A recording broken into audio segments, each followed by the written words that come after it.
Well, good morning. It's really a great pleasure to be here, and thank you very much for the great introduction. I'll try to live up to it. So, I am originally actually a scientist. I have a PhD in biochemistry. I have actually in a rather data-intensive field, which is protein crystallography, but I will not talk about that today.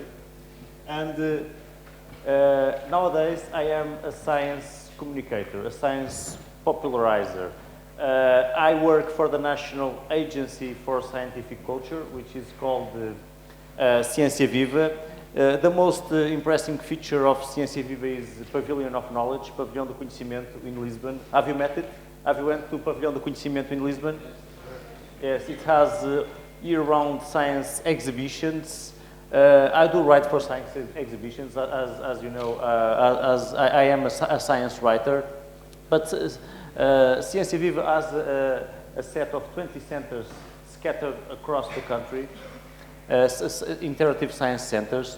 It also has some very exciting science culture programs that reach to thousands of people every year, like Science in the Summer, where people can do astronomical observations or look for dinosaur footprints. And Ciência Viva also supports the teaching of experimental teaching of science in schools. I am also the coordinator of the GPS, Global Portuguese Scientists Network.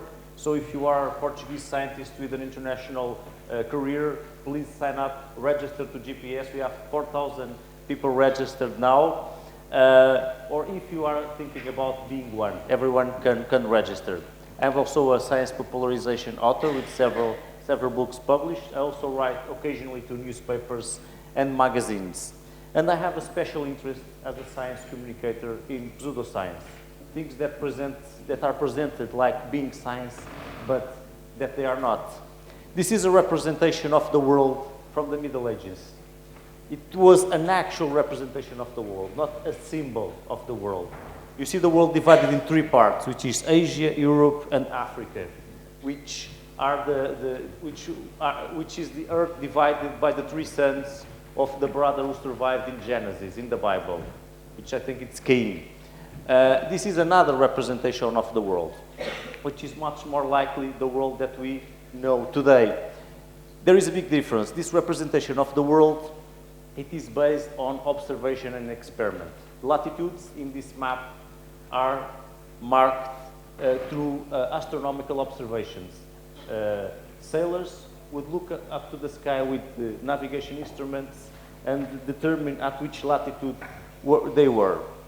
So in the Middle Ages, the unicorn was also a perfectly normal animal. Everyone knows that they existed. So, but when European sailors, mainly Iberian sailors first, traveled across the world, they didn't find anything like a unicorn. The most similar animal that they found was this, which is, we can say that it had gained some weight, that it was in a bad day, but a rhinoceros is not a unicorn. So in the 15th century, there was a clash between two types of knowledge. Knowledge that is based on authority arguments, that something is true because very important people say that it's true, and it is written in very ancient books, and knowledge based on observation and experience. So something is truth because we can confirm its truth. There is evidence that is truth. So this question was not fully solved in the 15th century. Actually, it is quite up to date. So this is the difference between science and pseudoscience. Science is based on evidence, it's based on proofs, it's based on observation and experiments, experience and experiments. And pseudoscience is based on authority arguments, such as authority arguments. Very important people say that something is true. For instance, NASA scientists, physicians, doctors. Do you remember the power balance bracelets? It's supposed to be invented by a NASA scientist. That's how you say that it is true. A very important person says it is true. Another thing, it's the use of scientific language. Pick up the jargon of science, mix well, no matter if it doesn't make sense. Remember, those bracelets were supposed to have a quantum hologram. It's the use of the jargon of science, quantum, fields, mechanic, neuro. It's using words from science with no sense, just to impress. Or what I call the new Galileo syndrome. When the entire scientific community says it's nonsense, play the lonely, misunderstood genius. So you compare yourself to Galileo. You are the only one which is right. Another strategy for pseudoscience is say without saying, the implicit marketing messages. This is used to sell yogurts. When you see an advertisement for a yogurt and there is a happy family sheltered by a yellow sphere, you can conclude that the yogurt boosts your immune system. And that's probably not true, or else it would be very explicit that it was the case. So this is another way of lying, say without saying, or to create a false controversy. Our friends disagree with all the scientific community, so there is a controversy. This is the case with climate change. So with climate change, although there is overwhelming scientific consensus, there are always being created some episodes, some happenings that trying to create the false idea that there is a scientific controversy. Another strategy is the conspiracy theory card. Governments and scientists from around the world conspire to hide the truth. Seriously. So this is the case, for instance, with the anti-vaccine movement. They assume that there are a lot of people interested in spreading autism through vaccines, which includes authority, governments, health authorities, scientists. Another strategy is to regulate and legislate. If it is recognized by law, it's because it's scientifically sound. After all, politicians are highly intelligent and non-influenceable people. So this is the case when politicians regulate alternative therapies and make it acceptable and normal in public health systems. Or another strategy, confusing personal testimonies with clinical trials. My cousin tried and now he doesn't want something else. So this is the power of recommendation. If you have someone that you trust that says that something is true, it's very difficult to contradict it with evidence or with rationality. You might be offending this person's cousin. Another argument, another idea from the alternative therapy field is what's the harm? Sure, what's the harm can be in quackery medicine. Or to sell common sense ideas as major innovations. I found out that eating fruits and vegetables is good for your health. If you follow my 10-step program, you'll feel much better. Or the dictatorship of funny, which is when newspapers and magazines publish news about science that are just funny. Doesn't matter if it is truth or not, it is so funny. This is an actual title from have you been listening to me until up to now? Okay. Nice to know. So this is just when newspapers publish news that are just funny, even though they are not true. They do not check if they are true. They publish it. Okay, it is so funny. This is an actual title from an actual publication in Portuguese newspaper. So other example is eating. Another example of news pieces like this is like chocolate makes you thinner, or something that sounds very funny and interesting. Another strategy is the obscurantism relativism, or science as just one more narrative. This is one argument of pseudoscience from an academic point of view, that science is just one more way of seeing reality, and it is culturally determined. Like if the principles for flying a plane will not work no matter the culture of the countries where the plane flies. And of course, and bringing a little bit more close to the theme of this conference, how to lie with statistics. You can always impress people by telling people some numbers, some statistics. People get convinced more easily. This is the cover of a book that was published in 1954 by Darrell Huff that shows some tricks about how to use statistics to mislead people. For instance, one is about average. You can go to a neighborhood and say that the average price of the houses are 200,000 euros. But you can also say that the average prices of the property there is 1 million euros. They can both be right. One could be the average mean, and the other the median. And it depends. So the average mean, it means that you sum up all the prices of all the houses in the neighborhood and divide by the number of the houses. But if you have a few houses that are very, very expensive, you can push the average mean very high. As for the median, you can say that half the houses cost more than 200,000 euros, and that the other half costs less. Depending on what you want, for instance, if you want cheaper public transportation in the neighborhood, you probably use the median. If you want to sell your house for a bigger price, you probably use the average mean. Another example is with graphs.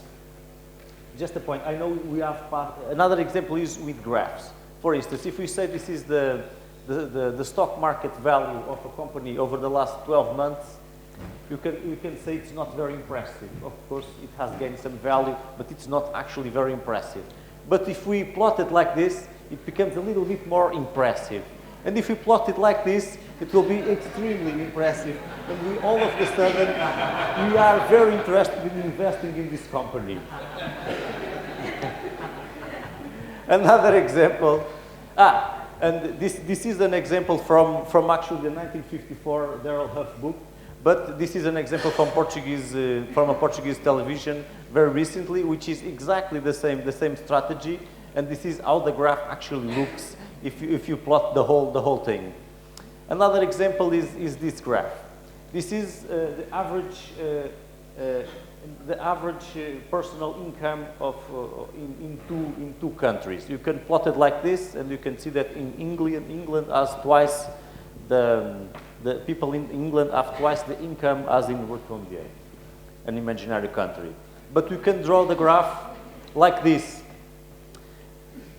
Okay, it is the same data actually, and what it counts is really the height of the bags. But as the bags suggest a much bigger difference in volume, you would say that the difference in the income of people from the wealthy country is much bigger than it actually is. It is suggested that it is more than double with this graph. So let's take another example of manipulating data to mislead the public. Let's take clinical trials. Clinical trials are the way that we have to use data to check if a treatment works or not, if the risks are higher than the benefits, or if the benefits are largely compensate the risks or not. So, when you do a clinical trial, you take a set of people, you divide it into groups randomly, so you don't get to choose which people go to which group, because if you do that, you'll send the people that look more sick to one group that is the control group.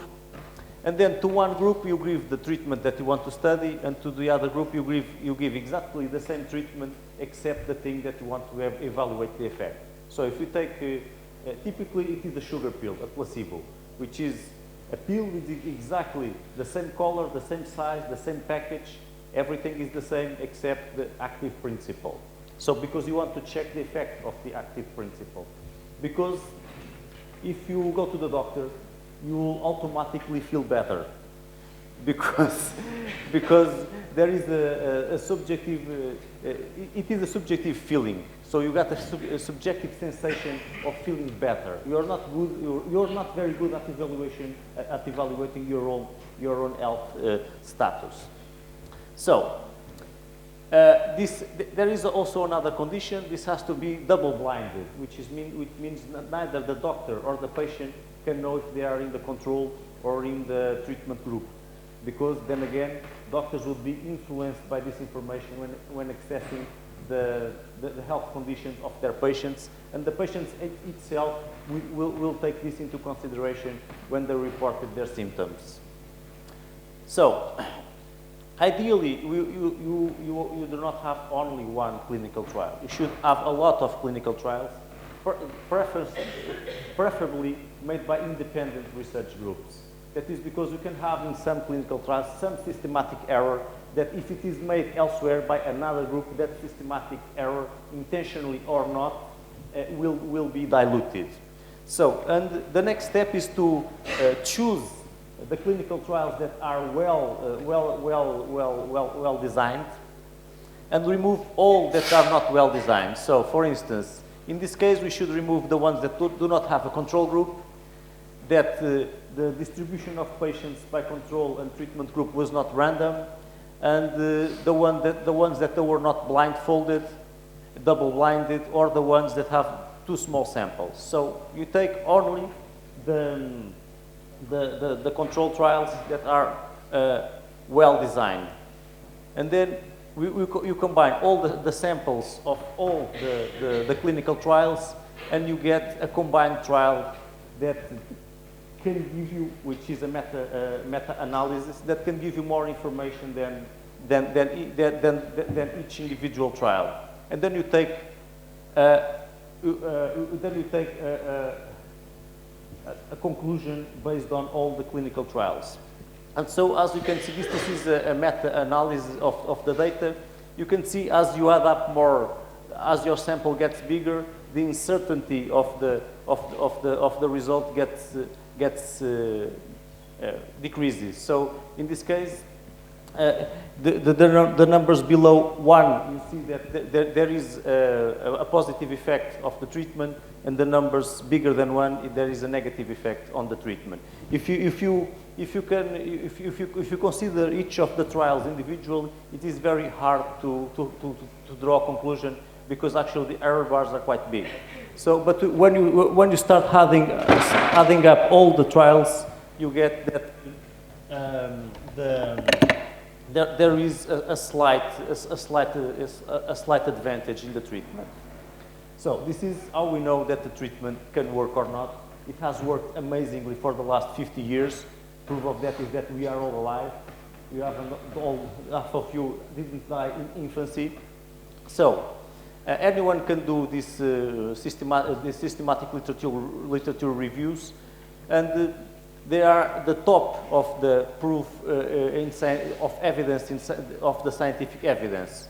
So one way to lie with data within this field is to emphasize, is to finger pick some case reports or some individual clinical trials, and ignore all the rest of the evidence. So this is one way to lie with data, which is very sophisticated, which is to finger pick what you want and ignore the rest of the data, the rest of the scientific literature. And this is basically what alternative therapists often do. So let's take, for instance, Cochrane collaboration. It is an international collaboration of scientists that review the medical literature. And anyone can do a systematic review of literature, but this is a repository of systematic reviews of literature, of medical literature. So I'll invite you to make a search in acupuncture, for instance, and your favorite disease, and see what kind of result do you have. And you'll have one of these results. Acupuncture did not show therapeutic efficacy in the treatment of disease X, or there are very slight indications of the effectiveness of acupuncture in the treatment of disease Y, but the methods are inadequate and the sample is too small. So this is one way to lie with statistics. Of course, if you talk to alternative therapists, you will always have some set of clinical trials choose one by one, that according to him, it shows that that given alternative treatment works. So, but the trick is you have to take into consideration all of the clinical trials and then filter them to a methodological quality criteria. And you have to be explicit about that. You have to say why you included or not, which databases did you search for the clinical trials, and if you included and why did you include or exclude a particular clinical trial. I'll give you another example, which is the case of, do you remember when the pandemic flu were making everyone very scared, and governments around the world were stockpiling antiviral drugs in order to protect its citizens? Where thousands of millions of euros and dollars were used to buy this drug, which has several commercial names. And this was based on the 2008 Cochrane review, because the conclusion was that this particular drug, Tamiflu, reduces flu complications.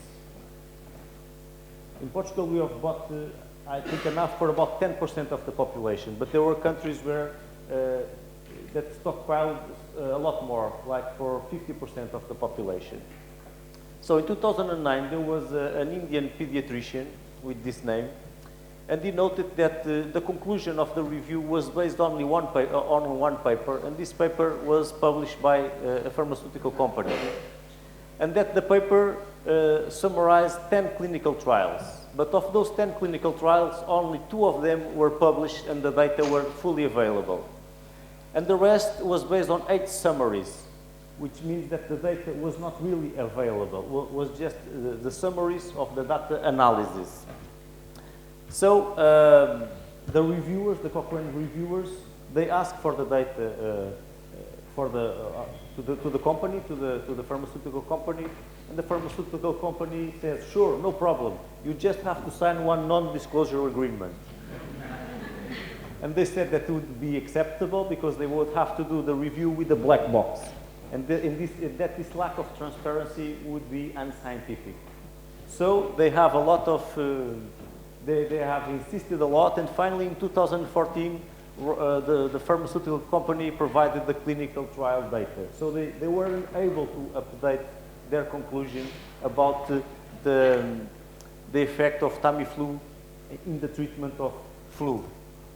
So, and what is the conclusion of this updated this is another commercial name for the same drug, this is the updated conclusion for the effect of Tamiflu in reducing complications of the flu, and if it is useful or not to be stockpiled by governments to face pandemic flus. So, compared with the placebo, taking Tamiflu led to a quicker alleviation of influenza-like symptoms of just half a day.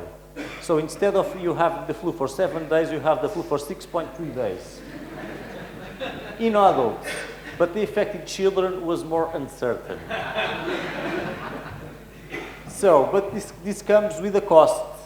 There was no evidence of reduction in hospitalization or serious influenza complications, which was the big argument for Tamiflu. So there was no fewer people hospitalized, and there weren't any less complications. And this has come with the price, which is Tamiflu also increased the risk of nausea and vomiting by around 4%, and in children by 5%. There was a report increased risk of psychiatric events of around 1% when Tamiflu was used. So it reduces the flu symptoms for about a day, but it could make you vomiting and have psychiatric events. And also, evidence also suggested that Tamiflu prevented some people from producing sufficient number of their own antibodies to fight the infection. So it is an overall negative evaluation. Actually, there are nowadays new drugs that are being pushed forward to treat the flu, which is very difficult to treat because it is caused by a virus and not by a bacteria. And also, although we have an amazing arsenal to fight bacterial infections, when it comes to virus, it's a whole different thing. So, how can you solve this? Actually, the answer is very simple to say, but very complicated to actually do, which is transparency. We have to have access to all the data. So there is an initiative in Europe called All Trial Campaign, All Trials Registered, that all the data from all clinical trials should be made available for everyone to check and analyze. Actually, a couple of years ago, there is a European Commission decision to make this mandatory, that all new clinical trials have to release their data, but that doesn't apply to clinical trials conducted before, which means clinical trials of the medicines that we take today were typically done 20 years ago. So we have to keep pushing that this data can be released so that doctors and patients can have more informed decisions. I'll just finish with one idea. I know that we are a little bit ahead of this. Now we are in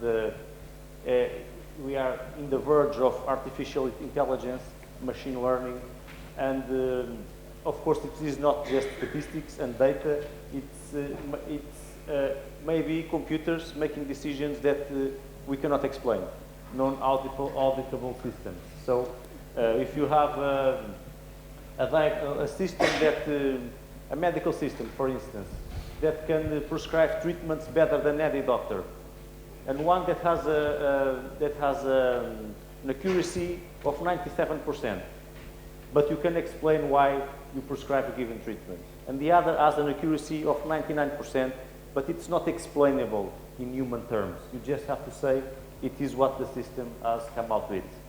So we may have to live with systems like this because they probably will be superior.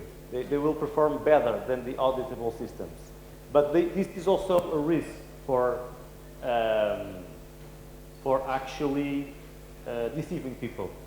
You can potentially more easily say, okay, we have to chop your leg off because the computer says so, and we cannot explain actually why, and I may be deceiving the patient because I have some economical interest in cutting the patient's leg, for instance.